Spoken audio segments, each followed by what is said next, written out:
The chandeliers inside the Grand Seoul Imperial Hotel did not merely glow, they judged. They cast down fractured diamonds of light upon the polished marble floor, across gowns worth mortgages, and watches that could fund small countries. Every reflection seemed to whisper the same thing. You don't belong here. Maya knew it. She felt it in the stiffness of her shoulders, in the careful way she held her glass, in the silent arithmetic her brain kept doing. Rent, groceries, school tuition, winter coat, electricity. The crimson dress hugging her waist was rented. Not borrowed, not gifted, rented, for an amount she had stared at for 10 full minutes before pressing confirm. The kind of decision a responsible mother should never make. But tonight, she had needed to remember she was still a woman. Not just a provider, not just a protector, not just the exhausted machine that woke at 6 a.m. to pack dinosaur-shaped lunchboxes. For 3 hours, she allowed herself to pretend. She lifted the glass of sparkling water and tilted it under the light, as though it were champagne. The orchestra swelled nearby, a slow, elegant waltz, and couples moved like drifting petals across the ballroom. Maya stayed at the edges. Observers survive. Participants get noticed. And being noticed was dangerous when you didn't belong to money. Her gaze wandered across politicians, executives, heirs, and socialites, people born into gravity she could never orbit.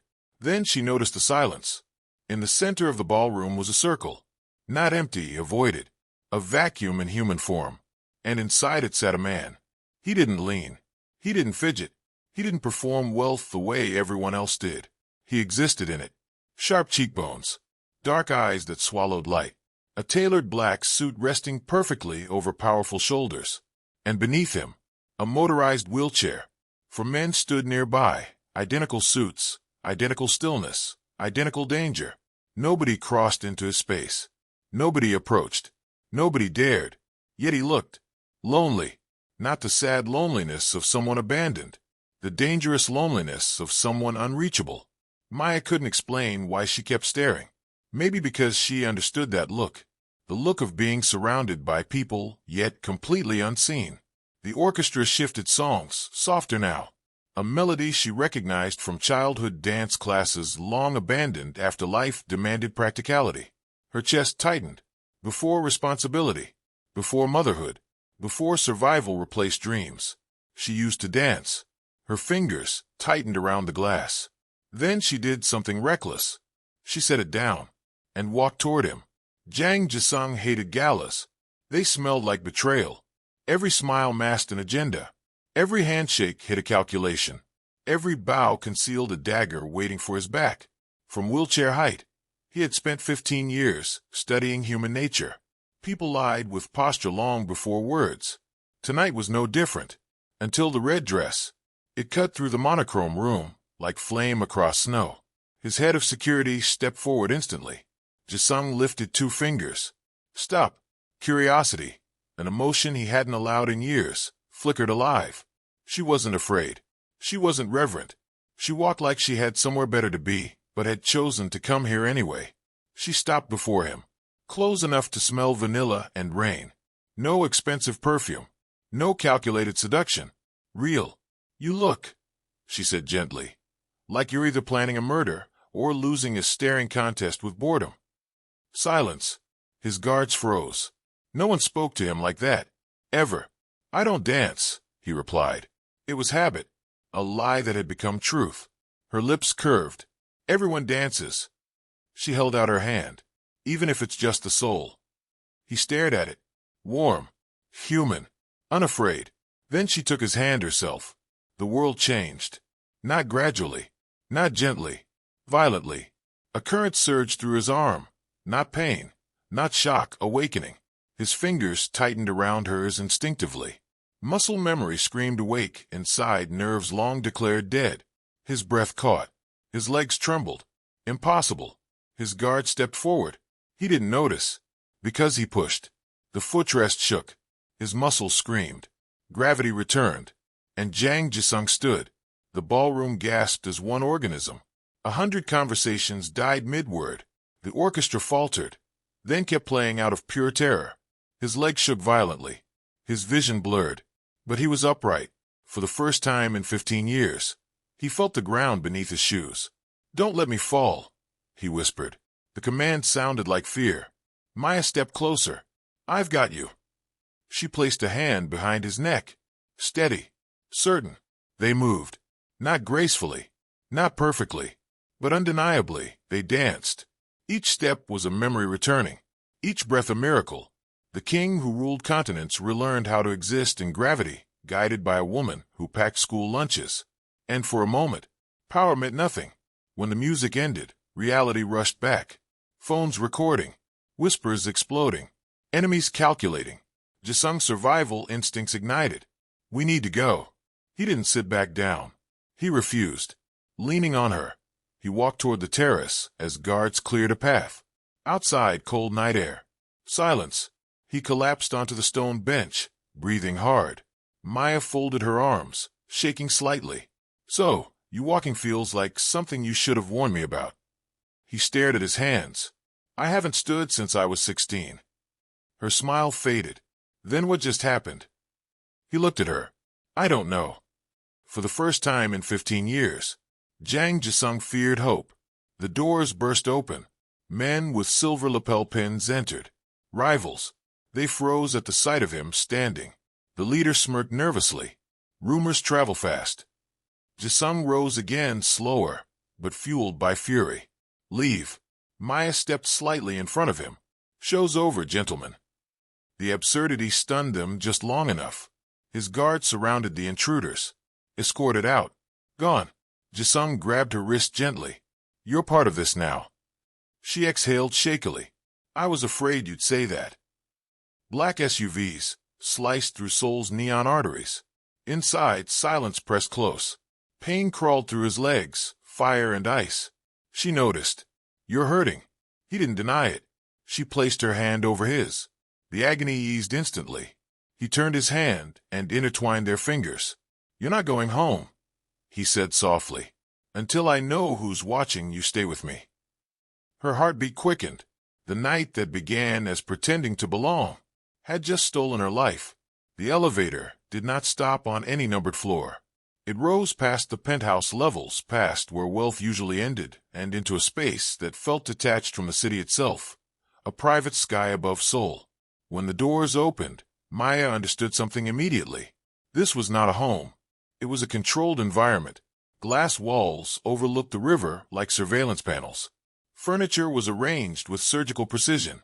Wide paths cut across the floor, too wide, designed for movement without obstacles. For wheels.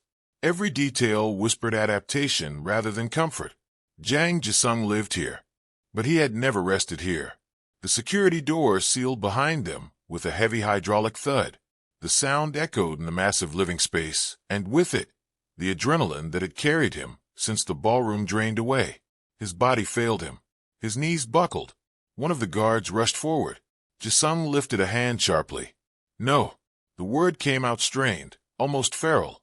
He would not collapse in front of them. Then Maya moved. She slipped under his arm, steady but gentle, taking his weight without hesitation. Not as someone helping a powerful man, but as someone helping a tired human. "I've got you," she said quietly.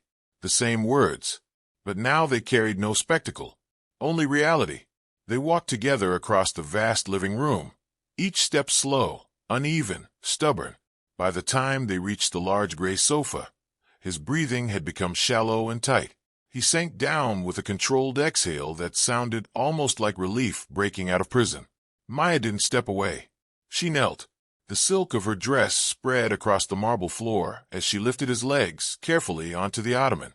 Her hands moved with practiced instinct, the same way she probably treated a feverish child, gentle but certain. She unlaced his shoes. Jisung watched her in silence. No nurse had ever done this without instruction. No employee had ever acted without expectation of reward.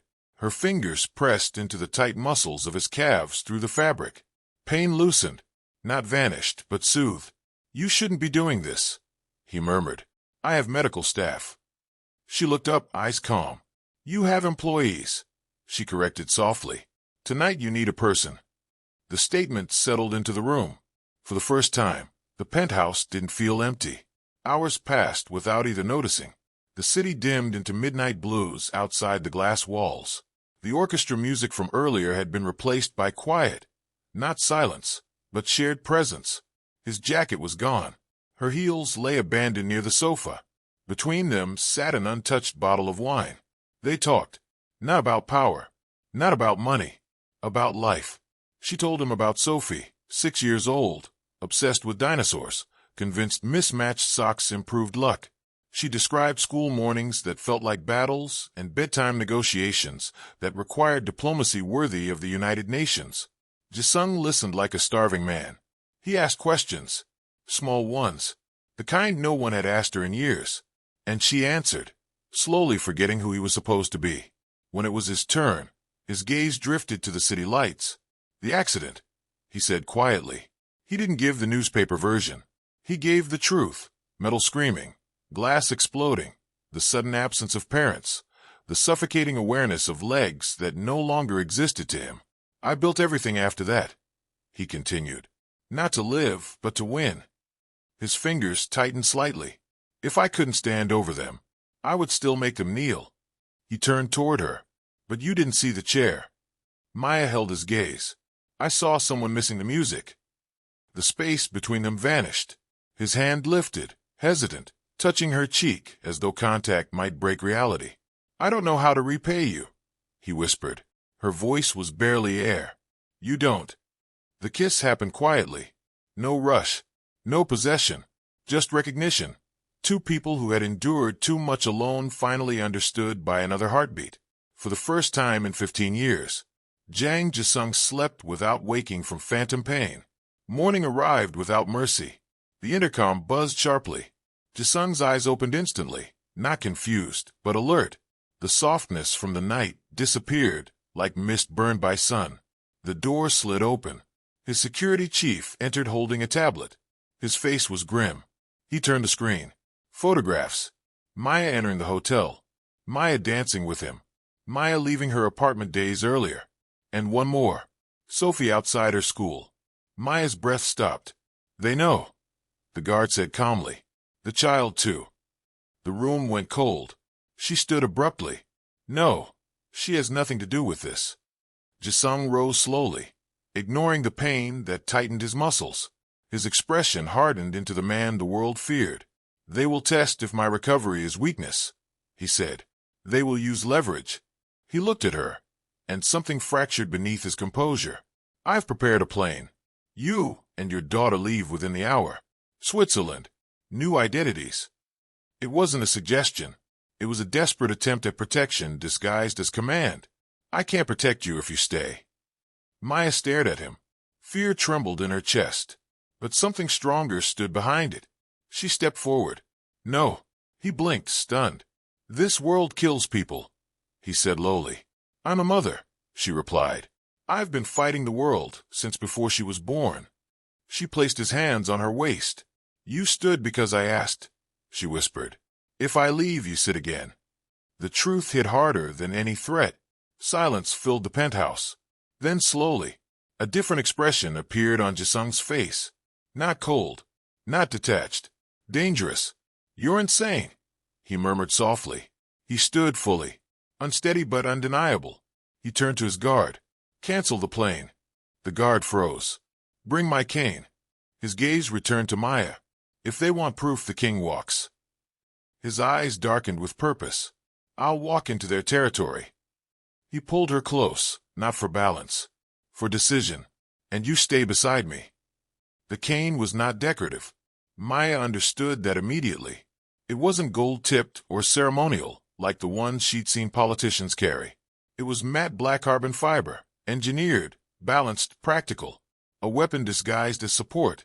Jang Jisung tested his weight against it once, twice.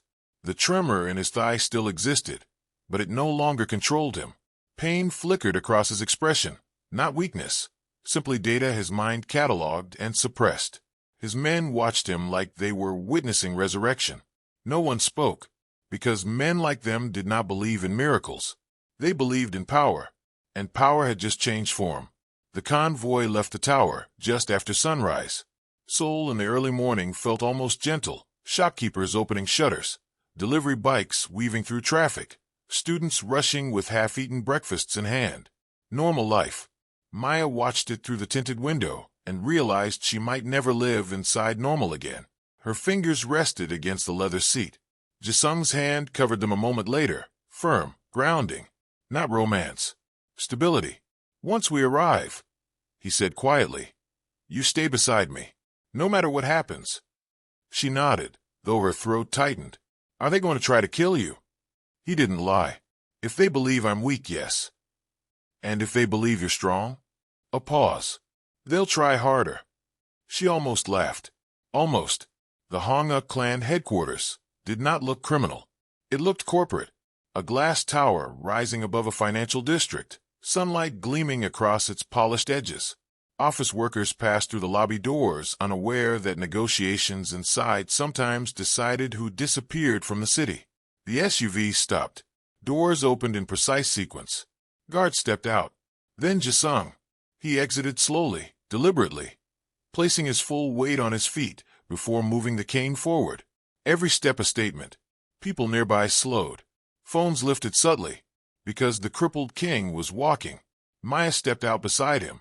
For a brief second she considered running. Instead she matched his pace. Inside, the lobby air cooled several degrees. Receptionists froze. Security guards stiffened. Someone dropped a pen. The tiny clatter echoed loudly. Elevators opened before they reached them. They were expected. The top-floor conference hall resembled a diplomatic chamber more than a gang meeting. A long table. Minimalist decor. Floor-to-ceiling windows overlooking the river. And at its far end stood Kang Hyun-woo, leader of the Honguk clan. His scarred face revealed nothing, but his eyes widened slightly. Not at Jisung. At Jisung standing. Well, Hyun-woo said slowly. Rumors undersold the miracle. Jisung walked forward, step, cane step. No hurry. Power never rushed. Maya felt every gaze land on her next. She resisted the instinct to shrink. Who is she? Hyun-woo asked. Jisung stopped beside the table head. My reason, he replied simply. Silence rippled through the room. Hyun-woo studied Maya carefully, calculating value, leverage, weakness. A civilian, he said. Dangerous thing for a king to keep. Jisung's hand closed gently around hers. Yes, he answered calmly. Which is why harming her becomes war, not business. The temperature dropped. Men shifted positions subtly. Maya realized she stood at the center of a balance between violence and peace. Hyun-woo smiled faintly. You came to prove strength. Jisung lifted the cane, then let go. For 3 full seconds. He stood unaided. No tremor. No support. Gasps escaped before anyone could stop them. Then he took 2 steps forward without it. The message was clear. The king had returned. Hyun-woo exhaled slowly. Then negotiations changed. Talks lasted hours. Territories, ports, information channels. Maya understood almost none of the details, but she understood tone. Respect replaced probing aggression. Every time Jisung shifted his stance, attention snapped back to his legs. His greatest weakness had been erased. By her. The realization was terrifying, because if she gave him strength, losing her would destroy him. As they prepared to leave, Hyun-woo spoke again. Be careful, Jang. Jisung paused. Miracles invite hunters. His gaze flicked briefly to Maya, especially ones with hearts. Jisung didn't answer, but his grip tightened slightly. Outside, sunlight had risen high. Only when the car doors closed did he finally exhale, tension draining from his shoulders. You did well, he said. I stood there and tried not to faint. You stood, he corrected. She looked at him carefully. You were afraid. He didn't deny it. Not for me. His hand covered hers again. For the first time, she understood the truth. The most dangerous man in Seoul now had a vulnerability. And it was her. That night, back in the penthouse, she found Sophie already there, brought safely under guard. The little girl ran into her arms. Mama, the tall man's house is bigger than the museum. Jisung froze in the doorway. Sophie looked at him curiously. You're the one Mom danced with. He nodded slowly. She considered this seriously. Okay, you can stay. Maya burst into tired laughter. Jisung smiled. A real one. And every hardened guard in the room quietly looked away, because they were witnessing something far more shocking than violence. Their king becoming human. For 3 days, life pretended to be normal. It was an illusion, fragile and temporary, but Maya held onto it anyway. Morning sunlight filtered through the glass walls of the penthouse as Sophie built a dinosaur kingdom across the expensive marble floor. Plastic tyrannosaurs now ruled a territory once negotiated by men with guns. Jang Jisung watched from the sofa, not working, not commanding, watching. The cane rested beside him untouched. His leg still hurt. Maya could see it in the subtle tightening of his jaw when he stood too quickly. But he walked more each day. Slow laps across the living room had become walks across entire floors. Recovery. Real recovery. And every time he stumbled, Sophie simply grabbed his hand like it was obvious. Balance, she'd say seriously, as if teaching gravity matters. The guards pretended not to smile. Maya noticed something else. The penthouse felt different. It had sound now. Footsteps. Laughter. Questions about dinosaurs. A cartoon playing in the background. The sterile silence had retreated from the corners. A home was forming where a fortress once stood, which meant it was about to break. The call came at 2:14 a.m. Jisung answered before the second ring, instinct waking him instantly. His expression hardened as he listened. Maya sat up on the sofa bed across the room. What happened? He didn't soften the truth. One of my logistics ports was attacked. Her stomach tightened. People. Alive. Message only. That was worse, because messages meant escalation. He was already standing, pulling on his jacket. "You're leaving?" she asked quietly. A pause. "I have to appear weak publicly, but not absent." He moved toward the door, then stopped, turned back, walked to her. His hand rested briefly against her hair. A grounding touch, almost unconscious. "Lock the inner doors. No one opens them except my head of security." She nodded. He hesitated one fraction longer than a king should, then left. 2 hours later, the illusion shattered. The power cut first. Total darkness swallowed the penthouse. Sophie woke instantly. "Mama, I'm here." Maya pulled her close, heart pounding. Backup generators kicked in, dim emergency lighting replacing the soft glow. But the security monitors were dead. That wasn't an outage. That was intrusion. Footsteps sounded in the corridor outside the residential wing. Not guards. Too many. Too quiet. Maya's pulse roared in her ears. Someone was inside the fortress. The door handle moved. Locked. Once. Twice. Then metal scraped softly against metal. They were picking it. Sophie clutched her shirt. "Mama?" Maya scanned the room wildly. No weapons.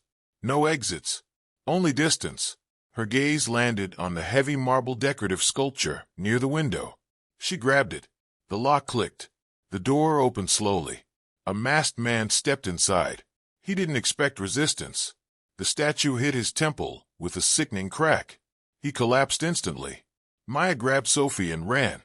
Corridors twisted through the private wing. Emergency lights flickered red. Voices echoed, searching. She didn't know the layout well enough. But she knew one thing. Stay moving. A second man appeared at the end of the hall. He raised a gun. A shot rang out. Not his. He dropped. Behind him stood Jisung's head of security, breathing hard. "We move now." They hurried through a service corridor toward a reinforced stairwell. From below came more footsteps. They were surrounded. The guard pressed a device, emergency signal. But response time would be minutes. Too long. Then another sound echoed up the stairwell. A cane striking concrete. Step. Step. Step. Maya's breath caught. Jisung emerged from below, alone, face colder than she had ever seen. He looked at the unconscious attackers, then at her.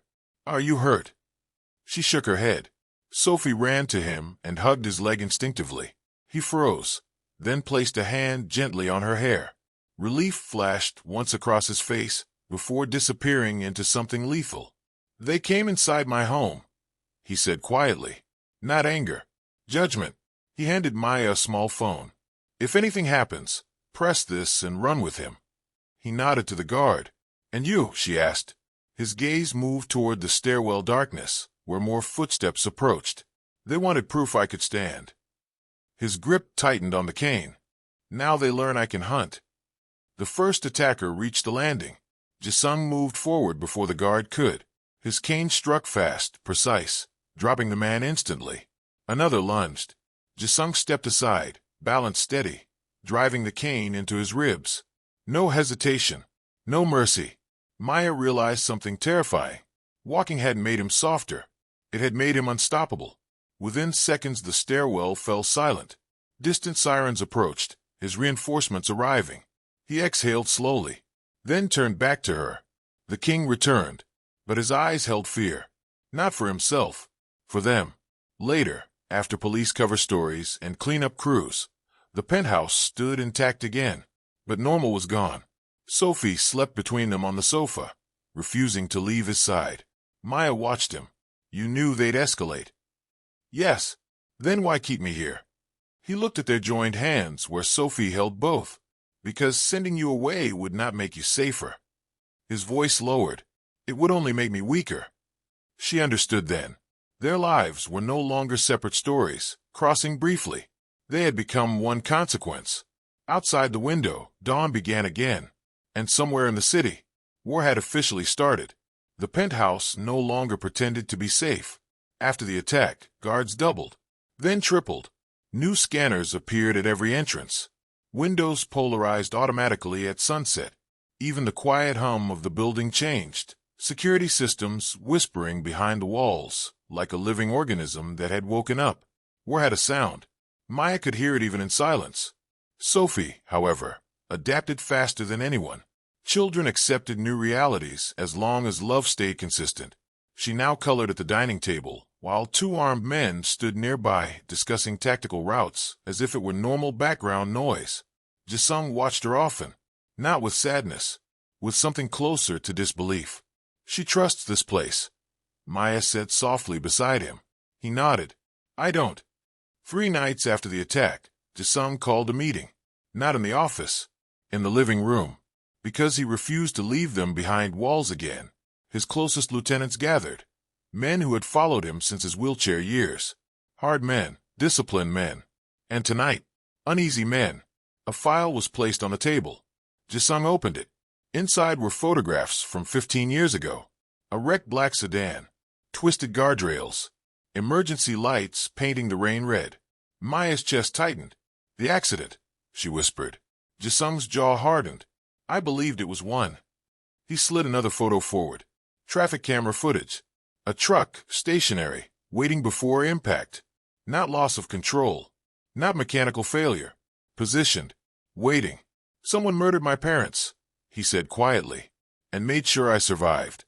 The room stilled. Why leave you alive? Maya asked. His eyes moved to her. Because a broken air is easier to control than a dead one. A final document appeared. Financial transfers. Signed authorizations. All traced back to one internal name. Kang Hyun-woo, the rival leader who had welcomed them days earlier. Maya's stomach dropped. He knew you'd come. Jisung nodded slowly. He needed confirmation I truly recovered. Realization spread across the room. The recent attack wasn't retaliation. It was verification. And now the real move would come. The phone rang. Everyone froze. Jisung answered on speaker. Hyun-woo's calm voice filled the room. You finally look backward instead of forward. Silence. You crippled a boy, Jisung said flatly. I created a king, Hyun-woo replied. A ruler forged by resentment is predictable. Maya clenched her fists. Why reveal yourself now? A faint chuckle. Because now you have something to lose. The line disconnected. No threats. No demands. Which meant something worse was already happening. The elevator alarm screamed. Not intrusion. Departure. A vehicle left the underground garage unauthorized. Jisung turned instantly toward the security monitor. The screen showed the back entrance. Empty. Maya's breath stopped. Sophie's backpack was gone. The world collapsed into a single moment. Jisung didn't shout. Didn't panic. His face became completely still. More terrifying than rage. They want me desperate, he said quietly. Maya grabbed his jacket. We go now. He shook his head once. No. She stared at him in disbelief. No, I go, he corrected. You stay where they cannot leverage me twice. Her voice cracked. She's my daughter. And now my responsibility. He lifted her chin gently. I will bring her back walking, just like I stood. She searched his eyes, and saw no uncertainty. Only certainty sharpened into purpose. For the first time, she understood what his enemies feared. When Jang Jisung decided something, reality adjusted. Night swallowed the city as the convoy moved. But this time there were no negotiations, no diplomacy, only destination, the abandoned shipyard at the river's industrial edge, where 15 years earlier a truck had waited in rain. Full circle. Jisung stepped out alone, cane in hand. Maya's phone remained open, live audio feed transmitting every sound. His last instruction, stay with me. Through the speaker she heard waves, metal creaking, footsteps approaching. Hyun-woo's voice echoed. Pain changes priorities. A small voice cried faintly behind him. Mama. Maya's knees nearly gave out. Jisung's grip tightened on the cane. You wanted proof I could stand, he said. Footsteps advanced. Tonight. His voice lowered. You learn why I survived. The river wind carried salt and rust. Through the phone speaker in Maya's shaking hands, the shipyard sounded enormous, empty metal groaning, chains tapping against hulls, distant water striking concrete pillars, and Sophie crying. Every sound stabbed into her chest. Inside the penthouse command room, no one spoke. Armed men stood ready, but Jisung had forbidden them from moving until he gave the signal. This wasn't just a rescue. This was a declaration. At the shipyard, floodlights flickered on one by one. Jang Jisung stood at the center of the concrete dock, black coat shifting in the cold wind, cane resting lightly beside his foot. Across from him, Kang Hyun-woo stepped from the shadows. Sophie sat on a crate behind him, unharmed but frightened, guarded by 2 men. You came alone, Hyun-woo said calmly. I came standing, Jisung replied. A pause. Hyun-woo's eyes lowered briefly to his legs. I spent 15 years building certainty, he said, and one woman erased it in a night. Jisung's voice was flat. You killed my parents to control me. Hyun-woo didn't deny it. I gave you purpose. Without me you would have been a spoiled heir. I forged the ruler you became. Silence stretched across the water. Then Sophie sobbed again. The sound changed everything. Jisung stepped forward. No cane. One step. Another. Every movement steady. Not the miracle anymore, but reality reclaimed. Hyun-woo's expression shifted slightly. You're no longer predictable, he admitted. No, Jisung said quietly. I finally have something worth protecting. Hyun-woo sighed. And that makes you weak. He raised a gun toward Sophie. Before his finger tightened, the cane struck. It spun across the dock like a thrown spear, smashing the weapon aside. Jisung moved instantly. Years of restrained fury unleashed with frightening precision. One guard down. Second disarmed. Hyun-woo staggered back, stunned. They collided hard against the railing, fists landing, breath breaking in cold air. No guards intervened. This was never meant to be a firefight. This was history demanding balance. Back in the penthouse, Maya heard only impacts through the phone. Metal movement, strained breathing, then silence. Her hands trembled violently. Jisung. Wind roared through the speaker. Footsteps approached the phone. Not guards. Him. His breathing heavy but controlled. Maya. Her vision blurred instantly. Sophie. A small voice burst through the phone. Mama. She collapsed into a chair, sobbing with relief. At the dock, Hyun-woo lay on the ground, defeated but alive. Jisung stood above him, chest rising and falling. For 15 years, he said quietly. You defined my life. Hyun-woo laughed weakly. Then finish it. Kings eliminate threats. Jisung looked toward Sophie clinging to his coat, then at the water, then back at the man who created his darkness. No, the word carried more power than violence. I end it. He stepped back. Sirens approached. Real police this time, called long before arrival. Hyun-woo understood. Not revenge. Freedom. The war died right there. Dawn painted the river gold as Maya arrived hours later. Sophie ran into her arms, crying and laughing at once. Then she looked up. Jisung stood a few steps away. No cane, no support, just a man waiting. She walked to him slowly, heart pounding harder than the night at the gala. "You're okay," she whispered. He nodded, but his voice held something fragile. "It's over." For the first time, she saw uncertainty in the man who ruled fear. "What happens now?" she asked softly. He looked at the sunrise, then at her. "I learn how to live in a world not built on survival." She smiled faintly. "I know a 6-year-old who can teach you." Sophie grabbed his hand immediately. "First lesson, breakfast pancakes." He almost laughed. Months later, the Grand Seoul Imperial Hotel hosted another gala. The same chandeliers, the same orchestra, but the circle in the center of the floor no longer existed.